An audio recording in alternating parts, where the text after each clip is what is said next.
I'm Jim Fellman. I'm the Chief Innovation Officer for Shift Happens, and I'm privileged today to interview Shane Yount.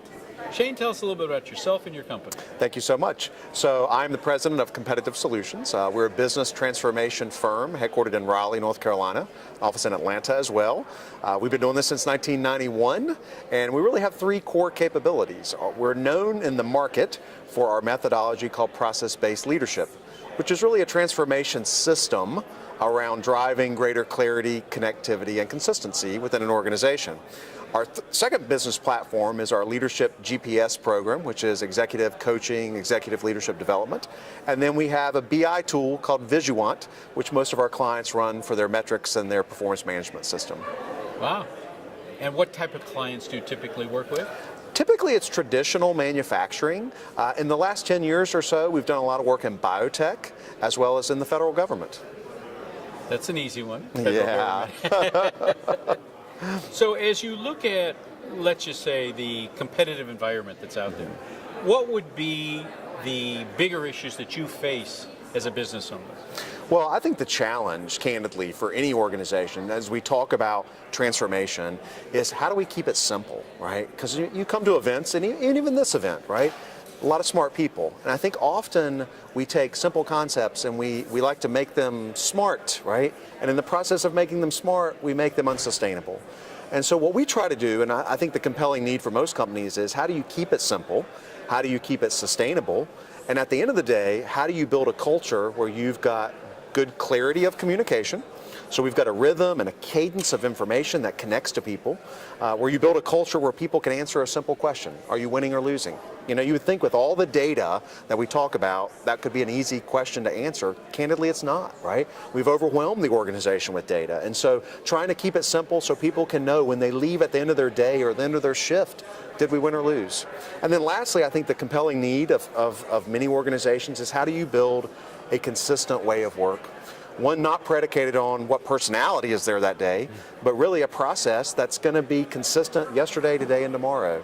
And I think if we can challenge organizations to think in those terms, clarity, connectivity, consistency, then I think they see transformation becoming relevant and real and authentic. And that's really what we're trying to do. So if I may, your 3 C's, you're looking for clients that have a vitamin C deficiency. Absolutely, across the board, Across right? the board. Across the board. So there's an overlying theme of everyone that I've interviewed, and that is the simplicity. Yeah. Don't take the complex and make it more complex. Take the complex and make it simple. And for sake of business, if it's already simple, don't try to make it more complex than it is. Right. So as you look at, let's say, either your potential workforce or the clients that you're dealing with, do you see a disparity between, let's just call it the millennial group, and the more mature senior side, and a big gap in between? Because everyone I talk to says we're either on the millennial grouping or we're in the senior executives, and there is now a gap in the middle. How do you bring those together? Well, and see, I think sometimes we create these divides.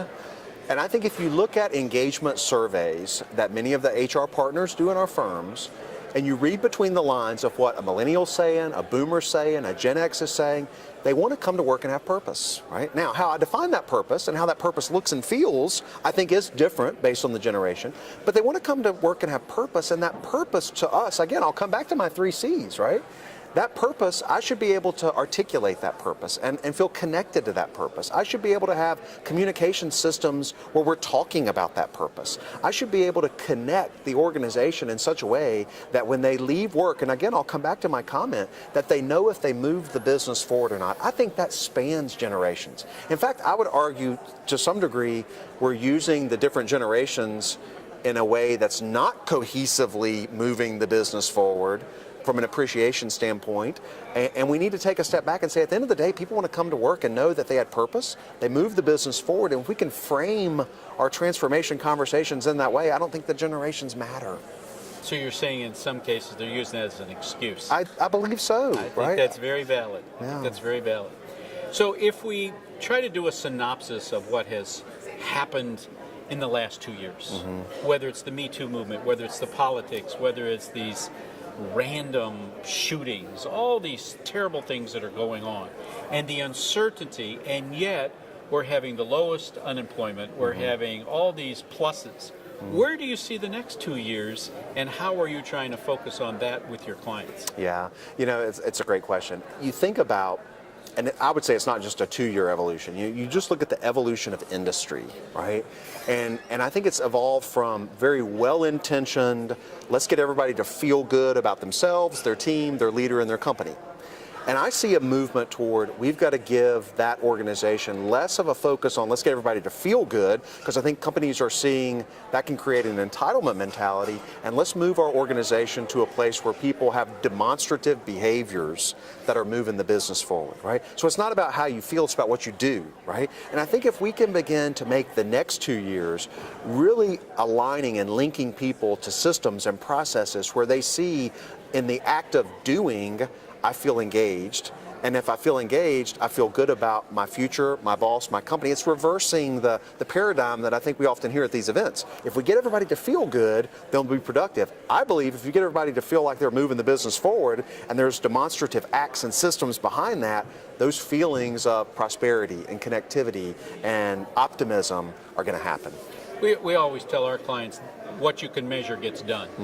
And so as long as somebody is seeing the progress and somebody is seeing that their contribution, to your point, is moving the business forward, then I think that you start to have much more of that employee engagement, which means those employees are engaging with the customers on a different level. So if we're looking at your business model, how do you expand within those areas that you're concentrating, or do you try to pick up new areas where you can apply your expertise? Well, we're seeing our business grow across industry. I mean, we just picked up some business in the hospitality industry, which is typically not in our wheelhouse.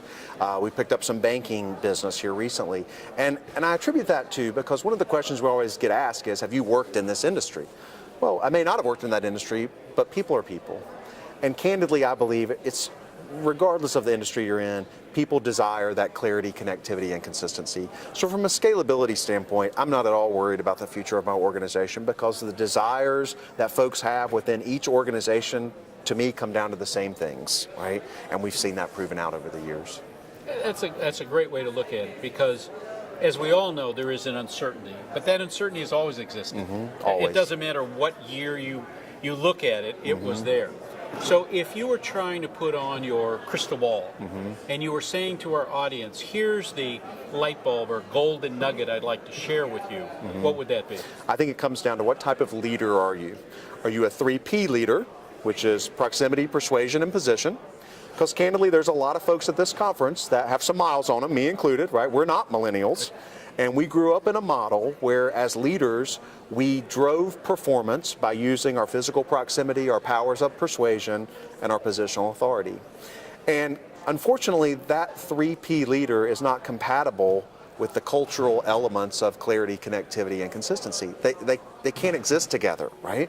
Because that 3P leader, while that person can drive performance, it's temporary and fleeting because it's based on them in that role, in the moment, with those people in that task.